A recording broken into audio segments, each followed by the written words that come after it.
Muito bem, nós já estamos de volta agora no segundo bloco do TVBA Entrevista. Nós conversamos aí, tivemos um bate-papo bacana com o Osni, que já nos esclareceu muita coisa, mas agora está chegando aqui também agora o Mário, né? O Mário que chega por aqui, o Mário Canoli, que é, Canale. Canali, que é presidente da ASBRAVE, Associação Sul-Brasileira de Refrigeração, Ar-Condicionado, Aquecimento e Ventilação. Mário, que prazer tê-lo aqui no TVBA Entrevista. E olha, esse segundo seminário que acontece aqui está quebrando tudo, hein? Muito bom, muito bom. Primeiramente, obrigado, né, pelo espaço aqui e pela oportunidade de falar do seminário em si, né, que traz um tema importantíssimo, que é para a sociedade, porque o ar-condicionado, né, ele está presente em muitas da nossa vida, né, muitas partes da nossa vida, e se a gente não tratar dele bem, a gente sabe dos problemas que virão. Então, esse seminário, muito bem falado pelo Osni, né, vem a calhar principalmente nessas situações que estamos vivendo, né, nos últimos anos, né, com o advento do Covid, por exemplo, depois as queimadas, ah, agora surtos dos H1N1, isso tudo, nós temos um grande aliado que, se não usado da forma adequada, né, não faz sentido.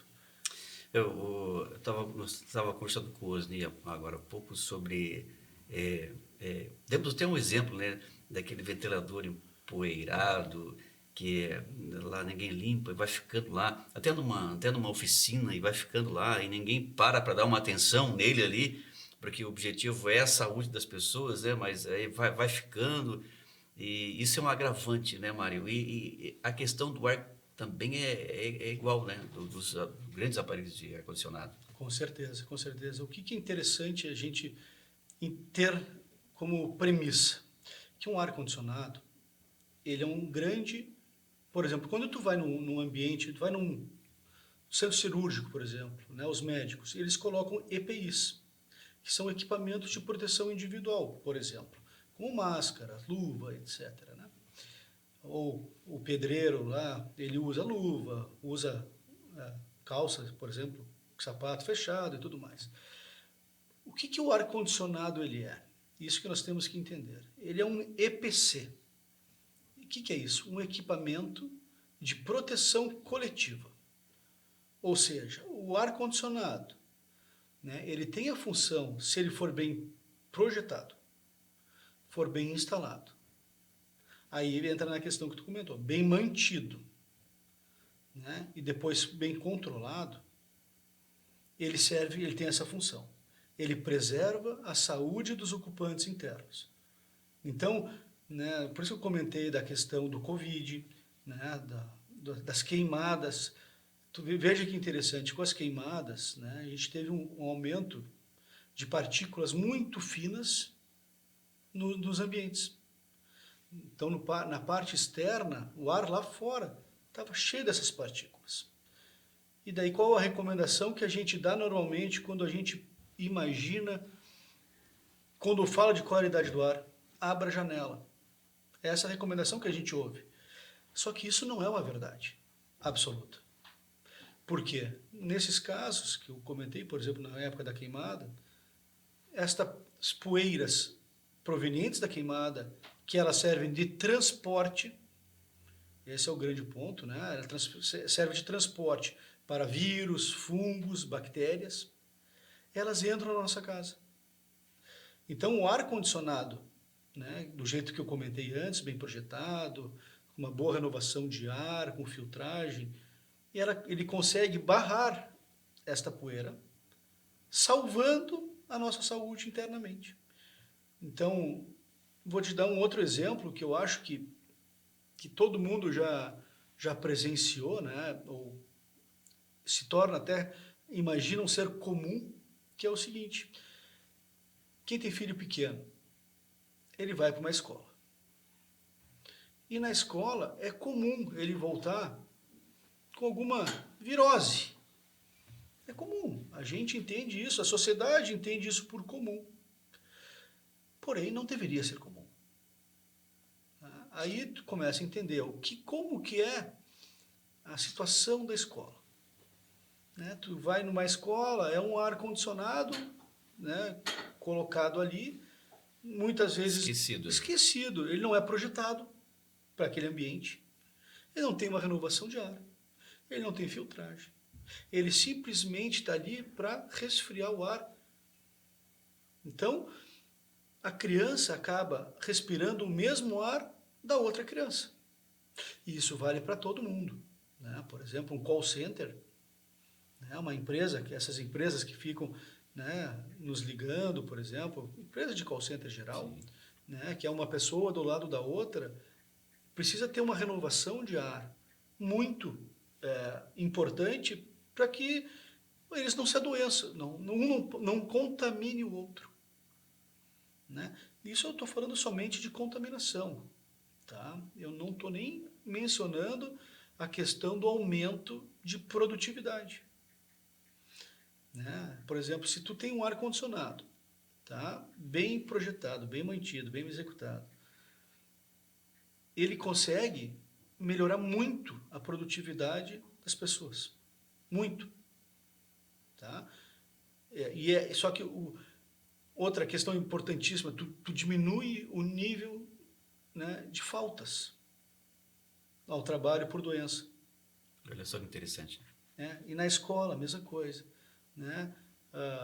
Então, eu volto a dizer, o ar-condicionado, ele é todo mundo, quer dizer, muita gente entende, eu não gosto, tem uns que dizem, eu não gosto de ar-condicionado, o ar-condicionado faz mal.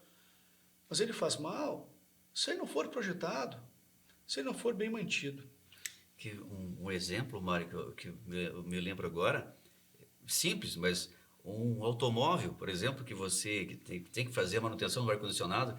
Eu conheço gente que tem o carro há 3, 5 anos e nunca fez uma manutenção, nunca trocou aquela parte do ar-condicionado e às vezes vive doente, mas por que será? Exatamente, exatamente. E muitas vezes, o pessoal às vezes não troca, sim, e às vezes manda tirar. Tira e nem sabe que tem. E pior, que tem alguns carros que nem tem o filtro. Não vem de fábrica. Isso dá para colocar. O que é uma recomendação, pessoal. Né? Vocês que estão aqui nos assistindo e tem veículo, né, tem carro, por favor, coloque um filtro de boa qualidade e mantenha-se limpo, porque tu está preservando a tua vida. É verdade. Outra questão fundamental, tá? Até eu na vinda para cá, de Porto Alegre para cá, eu vim ontem, né?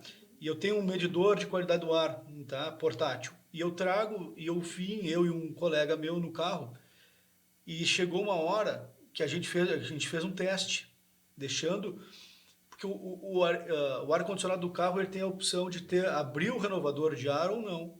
Ele tem essa opção, normalmente é um botãozinho que tem a recirculação interna ou não. Tá? E nós fizemos o teste de deixar ela fechada, ou seja, nós sabíamos que um vai estar respirando o ar do outro, tá? Sabíamos disso. Deixamos um tempo nesse sentido. Claro, eu estava dirigindo, já depois de uma meia hora que a gente fechou ali, eu já comecei a sentir uma certa sonolência, uma dificuldade um pouco maior. Aí o que eu fiz? Eu peguei e abri o renovador de ar. Claro, eu fui medindo a qualidade do ar nisso, tá? Ou seja, estava um limite assim, mais ou menos, né, para saber se a renovação está boa. A gente usa o CO2, acho que o Osnias acabou mencionando isso, né? A gente usa o CO2, que é um parâmetro, tá? E o limite dele é em torno de 1.200, em torno disso, tá? Porque ele tem uma diferença, mas em torno de 1.200. E estava quase 2.000 o limite quando eu abri a renovação depois, tá? Logo, deu 5 minutos só dela aberta novamente, ela aberta para vir o ar da rua, né, para a gente conseguir ter uma situação melhor, já baixou para 600. Baixou de 600, então saiu de quase 2.000 para 600, o que é uma redução significativa. Né, e que, claro, aquela minha sensação de sonolência passou. Por quê? Porque o ar renovou. tá? Isso é um exemplo que a gente sempre dá, né? Normalmente, né? Até é uma questão de saúde pública isso, né? Porque imagina o seguinte, pega um motorista de ônibus, tá? Ele tá lá com seus 40 passageiros atrás, fazendo uma viagem de 8 horas. Será que ele sabe que tem essa renovação de ar? Será que ele entende que isso é importante? Será que a empresa faz esse Será que tem essa preocupação?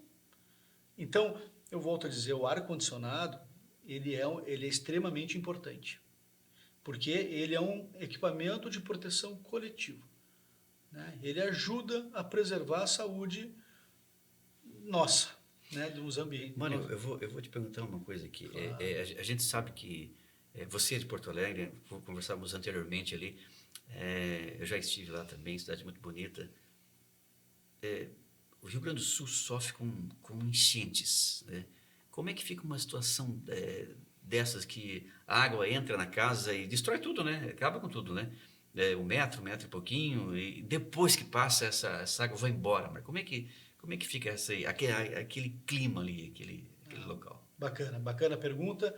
Justamente esse é o tema que eu vou falar amanhã na apresentação. Então, né, quem quiser, por favor, vá nos visitar lá na Expoville, né? E, bom, primeiro, a grande preocupação é como limpar a casa. Há um momento que a gente sabe que é bem complicado essa situação, porque qualquer material que estiver molhado, úmido, e não secar em 24 horas, vai criar mofo. Que foi o caso, por óbvio, das enchentes, que infelizmente agora Porto Alegre está quase, os níveis já estão quase subindo do transbordamento. Tá? A associação no qual eu represento, a Asbrave, teve 1,60 m de altura. Nossa. Dentro dela. Então, quando a gente, claro, fez a limpeza, secou tudo que podia, nós começamos a entender o que ainda restava. Por exemplo, qualquer material poroso, por exemplo, aqui, dando exemplo nosso aqui que vocês estão vendo, cadeira, móveis, cortina, tapetes, tudo isso, descarte. Virou lixo. Descarte direto, não tem o que fazer. Não tem o que fazer, né? Então, outras situações, por exemplo, parede. A parede continuou úmida, no caso nosso lá, por mais de semanas. Tá? Continuou úmida, porque a água ela entrou na parede e ficou lá dentro. Então, para secar isso é bem difícil. Então, a recomendação que eu dou, né, primeiro, ventile. Mantenha o ambiente o mais ventilado possível, que é justamente para impedir que a água fique acumulada nas paredes ou em qualquer superfície, né? Idealmente falando, quando se tem um mofo já depois instaurado, vamos imaginar que tu não fez esse processo e tem um mofo numa quantidade grande instaurado. Não adianta a gente simplesmente pegar e pintar por cima, passar cloro, Vai ficar ali, ele está ali. Ele está ali, tu só vai adormecer ele, porque o mofo ele fica enraizado na superfície. Então tu tirou só uma partezinha dele, mas a parte tem uma grande parte enraizada. Logo, assim que tiver a mínima condição, ele vai voltar. Então tem procedimentos, né, específicos para remover disso. A gente chama de remediar esse mofo. Tá? Uma remediação do mofo, que é um procedimento um pouco mais detalhado para isso, né? E eu vou apresentar amanhã esse procedimento junto a gente não tem uma normativa brasileira com relação a isso, então a gente está se baseando na agência como se fosse a Anvisa dos Estados Unidos, né? Eu acho que as pessoas, Mário, deviam se preocupar um pouco mais com a saúde delas próprias, né? Delas mesmas. Verificar essas situações, né? É muito fácil da pessoa se contaminar com um negócio desse ali e isso trazer consequências que parece que não é nada, mas poderá sim desenvolver casos aí até irreversíveis. Perfeito. Inclusive, uma das recomendações é usar EPIs para entrar nesses locais, né? Porque, por exemplo, que a gente comentou, tem bichos, Porto Alegre chegou a ter crocodilo, tinha jacaré no meio do Guaíba, no meio do lago lá, do nosso lago Guaíba. Tem junto com a água, quando sobe, tem um monte de produtos químicos que sobem junto com ela, que podem ser muito prejudiciais para nós. Então, o uso de EPIs adequados, EPIs, lembrando, é equipamentos de proteção individual, como botas de borracha, né, como luvas, como óculos, para impedir que aquela sujeira, aquele lodo, aquele resquício de inúmeros componentes e compostos voláteis, um monte de coisas ruins, entra em contato com a nossa pele, principalmente com partes mais sensíveis, como o olho, etc., né, que pode nos trazer sérios agravos à saúde, sem contar a parte respiratória. Então, o respirador também é muito importante nessa hora. Mário, como é que você vê a importância, a relevância de um seminário dessa envergadura? Como estávamos com os anteriormente, já foi feito o primeiro, tem o segundo e logo tem um terceiro também chegando. Eu acho, primeiro, importantíssimo a gente tratar desse tema, porque é um tema que a gente não tem escolha. Né? Qual é a primeira coisa que a gente faz quando acorda? E qual é a última coisa que a gente faz em vida? Respirar. A gente respira. Então esse tema afeta todos nós. E a gente respira muito, muito mais do que a gente imagina. Né? Tu tem ideia de quantos litros tu respira por dia? Não. Mais de 12 mil, 10 mil litros. Né? Então é muita coisa, é muita coisa. Então o cuidado disso é fundamental. E a Asbrave, a associação, que ela é sul-brasileira, ela tem esse papel também. Né? A gente está apoiando, obviamente, esse evento, mas a gente tem esse papel de conscientizar a população e também trazer qualificação, né, para que a pessoa lá, um aprendiz, queira se tornar especialista nessa área de ar-condicionado, de refrigeração também, que é importantíssimo, que hoje, se for pensar, tudo é refrigerado, né? A comida, etc., na parte da ventilação e do aquecimento. Então, eu creio que eventos como esse e o papel da associação, ela é fundamental para que a sociedade esteja assegurada a saúde dela, né? Então, é importante a temática, né? A temática é importante porque visa a saúde do ser humano. Olha, Mário, já passou uma lista ali, ó, intervalo. Suas considerações aí, a comunidade que está nos acompanhando agora, várias pessoas de vários municípios nos contemplam agora, Mário, uma palavra. Bom, primeiro, pessoal, eu acho que cuidem, fica uma dica assim, cuide do ar que respire. Né? Procure estar num lugar que não tenha cheiro. Tá? Se tu entra num ambiente e tem algum tipo de cheiro, algo está errado.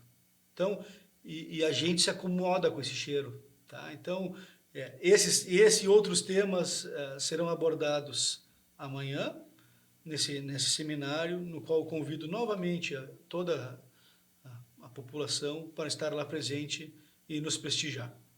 É isso aí, olha, estamos ao vivaço para você, TVBE Entrevista. Falei com o Mário Canali, que é presidente da Asbrave. Mário, muito obrigado pela sua presença aqui. Muito obrigado. Tá? As portas da TVBE sempre estão abertas para vocês, tá bom? Vamos para um breve intervalo, curtinho, e já voltamos.